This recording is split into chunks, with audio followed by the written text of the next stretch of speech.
Boom boom Bumrah उसने बता दिया कि दुनिया के बॉलर एक तरफ, बूम बूम बुमराह एक तरफ। जिस तरह इंडिया एडवांटेज उठाता है अपनी पिचेस का, उसके बाद जब फास्ट बॉलर्स ने आउट करने होते हैं उनके फास्ट बॉलर जान मारते हैं, जब रिवर्स स्विंग की बारी आती है वो रिवर्स स्विंग पे आउट भी करते हैं। मैं जब देख रहा था कैरेक्टर हिंदुस्तान टीम का कि उन्होंने कमबैक कर लिया है, वो कमबैक कर गए हैं, अब ये कॉर्नर्ड हो चुके हैं, ये अब आपको नोच के खाएंगे, आपको मार देंगे। वेकअप कॉल तो दे दिया इंडिया ने, क्यों? अपनी परफॉर्मेंस से जवाब देते हैं, अपनी जबान से जवाब नहीं देते।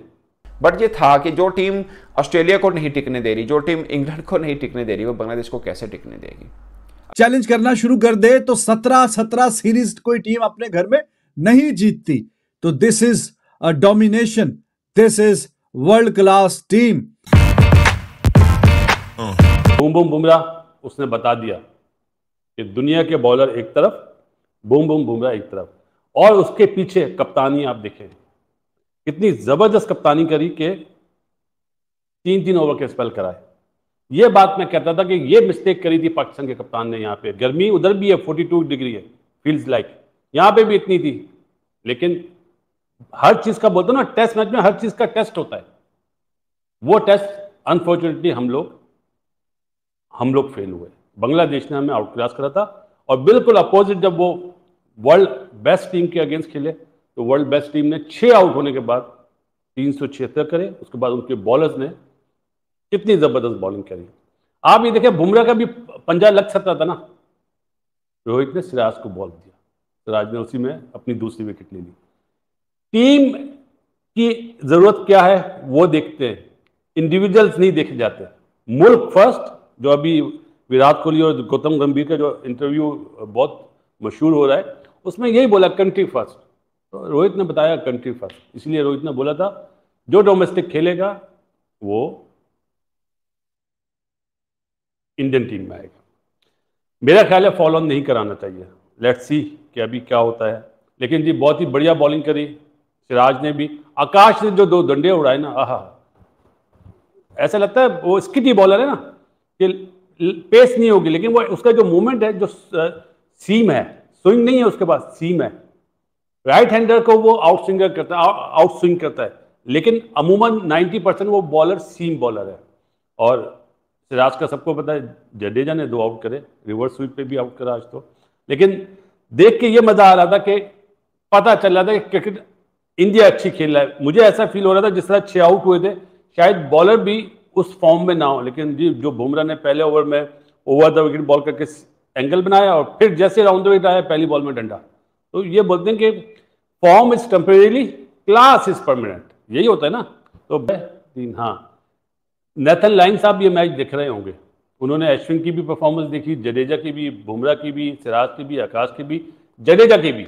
अब जरा बैटिंग में उन्हें दिखा दें तो मेरा ख्याल है आज माफी के साथ बोलना नहीं चाहिए जुमला, नेथन लाइन को नींद अच्छी नहीं आएगी। जो उसने कहा है ना 5-0, तो मेरा ख्याल है वेकअप कॉल तो दे दिया इंडिया ने, क्यों? अपनी परफॉर्मेंस से जवाब देते हैं, अपनी जबान से जवाब नहीं देते। प्रोफेशनलिज्म यही है कि अपनी परफॉर्मेंस से जवाब दो, मेरा तो ये मानना है भाई। तो ये जो मेहदी हसन हमारे लिए शैनवॉन बना हुआ था पाकिस्तान में, वो किधर गया शैनवॉन? कहां गई उसकी बॉलिंग? हमने जिस किस्म की विकेटें बनाई, हमने टोटल देखें, मैं क्यों बोलता हूं विकेटें फ्लैट बनाओ, हमारे बैट्समैन रन्स करें, उसके साथ साथ अपनी फास्ट बॉलिंग तगड़ी करें और स्पिनर्स को तगड़ा करें। जिस तरह इंडिया एडवांटेज उठाता है अपनी पिचेस का, उसके बाद जब फास्ट बॉलर्स ने आउट करने होते हैं उनके फास्ट बॉलर जान मारते हैं, जब रिवर्स स्विंग की बारी आती है वो रिवर्स स्विंग पे आउट भी करते हैं। हमारे जब इंडिया के स्पिनर्स खेलते हैं वो इतना बॉल ब्रेक करते हैं, जब आते हैं वो मुश्किल डालते हैं, वो विकेट्स लेते हैं। क्वालिटी बॉलिंग लाइनअप है उनके पास, फ्लैट पिचेस पे उनको कोई फर्क नहीं पड़ता, जिसकी वजह से वो अपना होम एडवांटेज लेके दूसरों को फारिग करते हैं। ये वो बांग्लादेश थी जिनको उम्मीद थी कि हम पाकिस्तान को 2-0 से मार के आए हैं और यहाँ पर इंडिया को भी हराएंगे। एटलीस्ट उनके माइंड में, उन्होंने प्रेस कॉन्फ्रेंस में तो 2 बोल दिया, पर माइंड में है कि हम एक तो हराए ना उनको। बट मुझे था कि अब इंडिया के साथ फंस के भी खेल लेना। आपको याद है मैंने पहले भी एक व्लॉग में कहा था कि अगर ये मैच 5 दिन तक कर लेना बांग्लादेश, इनकी बहुत बड़ी जीत है कि 5 दिन तक ही मैच को ले जाएं। जीत हार तो छोड़ दीजिए, जाहिर है 5 दिन तक मैच जाएगा, इसका मतलब फंस के होगा मैच ना। टेस्ट में 5 दिन तक मैच जाना, अगर बारिश नहीं होती है, इसका मतलब ये होता है कि दोनों टीमें अच्छा खेल रही हैं। अगर आखिरी सेशन में जाके मैच का डिसीजन हो रहा है तो इससे अच्छा और क्या चाहिए बांग्लादेश को। मैं कहूँगा फिर हार जाए जीत जाए, बांग्लादेश को सल्यूट है अगर वो इस तक कर लेते तो। बट नहीं था। मुझे यही था कि यार फंस के मैच हो जाए तो भी बड़ी बात है, हमें देखने वालों को एटलीस्ट उसमें इंजॉय आएगा। बट ये था कि जो टीम ऑस्ट्रेलिया को नहीं टिकने दे रही, जो टीम इंग्लैंड को नहीं टिकने दे रही, वो बांग्लादेश को कैसे टिकने देगी।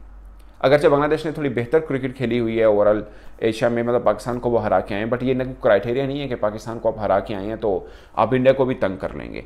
पाकिस्तान को तो अमेरिका ने भी T20 में हराया, पाकिस्तान को तो आयरलैंड ने हराया, पाकिस्तान को तो जिम्बाब्वे ने हराया। तो पाकिस्तान को आजकल हराना और इसको ये समझ लेना कि आप बहुत ताकतवर हैं, तो ये आपकी खाम ख्याली है, क्योंकि पाकिस्तान को तो हर दूसरा तीसरा आके चपेट करा रहा है। कोई हाल नहीं है पाकिस्तान टीम का। वो तो हम खुद भी सोच रहे हैं यार हमारी टीम कहाँ पे खड़ी है। मतलब आपस में जो जर्नलिस्ट हम लोग बात करते हैं, हम यही कहते हैं कि यार पाकिस्तान का तो बहुत ही बुरा हाल हो गया। मतलब न जाने अचानक तो नहीं हुआ, खैर पूरी मेहनत हुई है पाकिस्तान टीम को गिराने में भी।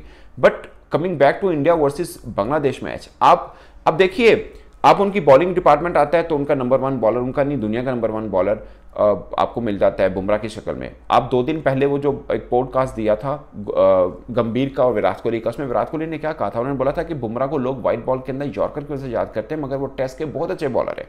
और उन्होंने प्रूव किया, जहां पे लाए हैं वो ब्रेक थ्रू दिया। और आप देखें उनको T20 में जहां पे यूज करते रहे, रोहित शर्मा ब्रेक थ्रू दिया। 2023 वर्ल्ड कप उठा के देख ले, वहां पे लाते जहां विकेट चाहिए वो विकेट लेके दे रहे थे। और सेम टेस्ट में भी वही किरदार है, टेस्ट में भी वही किरदार है। मतलब ऐसा नहीं है हम कहें ना कहें कि वो वर्ल्ड नंबर 1 है, दुनिया उनको वर्ल्ड नंबर 1 मान रही है। अब रैंकिंग में मत जाइए भले, मतलब रैंकिंग जाहिर है वो सारे मैचेस नहीं खेलते हैं, इसलिए उनको उस रैंकिंग में अब ना तोलिए, मगर वैसे आप देखिए वो हैं।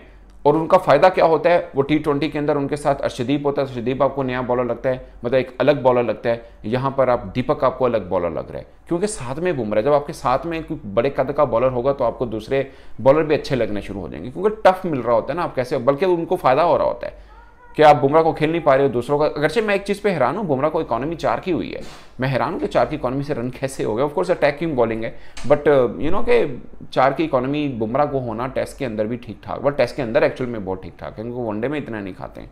तो ये एक चीज़ है। बट अगेन मुझे लगता है कि बांग्लादेश के पास एक चांस था जो उन्होंने गंवाया, और उसके बाद इंडिया तो उनको कहीं भी खड़े नहीं होने देगा। वो तो एक साफ बात है ना कि इंडिया को आपने एक बार खड़े होने दे दिया तो वो आपको टिकने नहीं देगा। इस वक्त इंडिया वो टीम बन चुकी है, वो चाहे T20 फॉर्मेट हो, चाहे वो वनडे फॉर्मेट हो, चाहे फील्डिंग की, कैचिंग की, स्लिप में भी कोई कैच निकल के नहीं गया, एज उज लगे, लेकिन वो कैचेस नहीं थे। वो बीच में जो इधर उधर 1-2 चौके निकल गए, तो कैच भी नहीं छूटे, कोई कैच भी नहीं छोड़ रहा। फील्डिंग भी लाजवाब है, बॉलिंग भी वर्ल्ड क्लास है, और बैटिंग तो कल आपने फिर देख ही ली। बैट्समैन थोड़ा स्ट्रगल किए, लेकिन टीम जो है वो 11 बंदों की होती है, 4 की, 5 की, 6 की नहीं होती। 4, 5, 6 आउट करने के बाद अगली जो कहानी है वो भी आपके सामने है। तो अब थोड़ा सा आपको ये बोरिंग लगने लगेगा, लेकिन ये शायद के जरूरी था। पहले जो बयानात भी हुए, बातें भी हुई, और बांग्लादेश के कैप्टन के हम जीतने की कोशिश करेंगे, दिस एंड दैट और सब कुछ, तो रोहित शर्मा की बात जो पूरी होगी, मजे लेने दें इनको भाई, क्या कह सकते हैं। हर कोई मजे लेने आता है, हर किसी को इंडिया को हराना है। इंग्लैंड आ रहे थे, वो भी यही बातें कर रहे थे। ये रोहित शर्मा की जुबान की बातें हैं कि जब इंग्लैंड आया था वो भी यही बातें कर रहे थे। हर किसी को इंडिया को ही हराना है, इंडिया में आके हर किसी को, क्योंकि यही है अल्टीमेट टेस्ट। और जो मैंने अभी पिछली वीडियो में शायद बोला कि टॉप की जो टीम्स हैं, दुनिया की टॉप की, पहले, दूसरे, तीसरे नंबर की, उनकी ख्वाहिश होती है कि वो जाके बांग्लादेश, इंडिया को इंडिया में हराएं। इंडिया को इंडिया में हराने के लिए इंग्लैंड बहुत अच्छा कर रहा है, देखेंगे बेसबॉल कैसा वो खेलेंगे इंडिया में आके। ऑस्ट्रेलिया अच्छा कर रहा है, लेकिन देखेंगे जब वो इंडिया आएगा खेलने के लिए कैसा है, या बाकी कोई भी टीमें। तो बांग्लादेश तो अभी ताजा ताजा जवान हुई है, या अभी तो जवानी पे कदम रखा है, अभी ओवरसीज जाके कोई एक आधा कोई सीरीज कोई जीतनी शुरू की है। तो अब उनके लिए तो ये बहुत ही तगड़ा टास्क था। और एब्सोल्युटली इंडिया का जो प्रेस्टिजियस रिकॉर्ड है 17 सीरीज घर में जीतने का, वो ऐसी तो नहीं बन गया। अगर के कोई भी टीम आके चैलेंज करना शुरू कर दे तो 17 सीरीज कोई टीम अपने घर में नहीं जीतती। तो this is a domination, this is world class team, and welcome to India with all the love for all the teams who ever are visiting. तो इतनी डोमिनेशन जो है वो ये हिस्टोरिक है ऑलरेडी। ऑस्ट्रेलिया की टीम भी बहुत तगड़ी हुआ करती थी, वी अंडरस्टैंड, लेकिन इस तरह की डोमिनेशन कभी अपने घर में भी वो नहीं बना सके। 10 सीरीज का रिकॉर्ड है ऑस्ट्रेलिया का, मुसलसल 10 सीरीज अपने नाम करने का, और ये 17 सीरीज पे इंडिया पहले ही पहुंचा हुआ है, और ये 18वीं सीरीज अभी लाइन में लगी हुई है। उसके बाद न्यूजीलैंड ने आना है, और आप सबको और हमें सबको मालूम है कि उस सीरीज का भी जो फेवरेट है वो कौन है, और वो फेवरेट इंडिया ही है। और जितनी भी टीम्स आती हैं, यू नेम इट, ये तो शायद कि कोई वर्ल्ड 11 कोई बेस्ट कोई बन के आए तो शायद कि वो कुछ थोड़ा सा चैलेंज और कोई थ्रेट पॉज करे इस इंडियन टीम के लिए। इंडिविजुअल किसी टीम के लिए कोई पॉसिबिलिटी नजर नहीं आ रही। रीसेंट टाइम्स में जो टीम्स खेल रही हैं ऑल ओवर द वर्ल्ड, आप निगाह दौड़ा के देख लीजिए, ऐसा लगता ही नहीं कि कोई टीम जो आके इनको इनके घर में चैलेंज करेगी। तो हेलो दोस्तों, कैसी लगी आपको ये वीडियो? अगर आपको ये वीडियो पसंद आई है तो इस वीडियो को लाइक शेयर सब्सक्राइब करना ना भूलें। साथ ही के अंदर अपनी राय ज़रूर दीजिए कि आपको ये वीडियो कैसे लगी। जैसा कि हमने इस वीडियो में देखा कि कैसे जो पाकिस्तानी मीडिया है वो ये बात कर रही है कि जो इंडिया की बॉलिंग है वो वर्ल्ड की नंबर 1 बॉलिंग है, और जो बुमराह है वो वर्ल्ड का नंबर 1 बॉलर है। और आज उन्होंने बांग्लादेश के खिलाफ ये दिखाया भी। जब बांग्लादेश की बैटिंग करने आई तो लग रहा था कि वह इंडिया के जो रन है उसको चेज कर लेगी, लेकिन वह 149 रन पर ही ऑल आउट हो गई। इंडिया अभी लीड ले चुका है और अब बांग्लादेश का यह मैच जीतना लगभग नामुमकिन है। आपका क्या राय है इस वीडियो के ऊपर? हमें कमेंट सेक्शन के अंदर ज़रूर बताइए, अपनी राय ज़रूर दीजिए, और साथ ही के अंदर हमें ज़रूर बताइए कि आपको किस तरह की वीडियो देखना पसंद है। बुमराह के आज 400 प्लस विकेट भी कंप्लीट हो गए हैं, और वह जो इंडिया के टॉप जो फास्ट बॉलर की लिस्ट है उसके अंदर आ गए हैं, तो उसके लिए भी उन्हें मुबारक हो। और आप अपना साथी के अंदर जडेजा और आकाशदीप और बाकी के बॉलर ने भी अच्छी बॉलिंग कराई, और आकाशदीप, जडेजा, सिराज ने 2-2 विकेट लिए और बांग्लादेश की टीम को ऑल आउट कर दिया। इंडिया की जो बॉलिंग लाइनअप है वो बहुत ही ज़्यादा मजबूत हो गई है, और अब जो नेक्स्ट सीरीज न्यूजीलैंड के साथ है तो उनको भी अब ये डर सताएगा कि जो इंडिया की बॉलिंग है उससे कैसे निपटना है। तो आप देखते रहिए हमारे चैनल वनडे इंडिया न्यूज। हम आपके लिए ऐसी मज़ेदार वीडियो लाते रहते हैं, और इसके अंदर जो बासित अली का रिएक्शन था वो भी बताया। उन्होंने बताया कि कैसे जो बुमराह है वो इतना शानदार बॉलर है कि उसके कंपेयर में कोई अभी बॉलर वर्ल्ड में है ही नहीं। देखते रहिए वनडे इंडिया न्यूज। जय हिंद, जय भारत।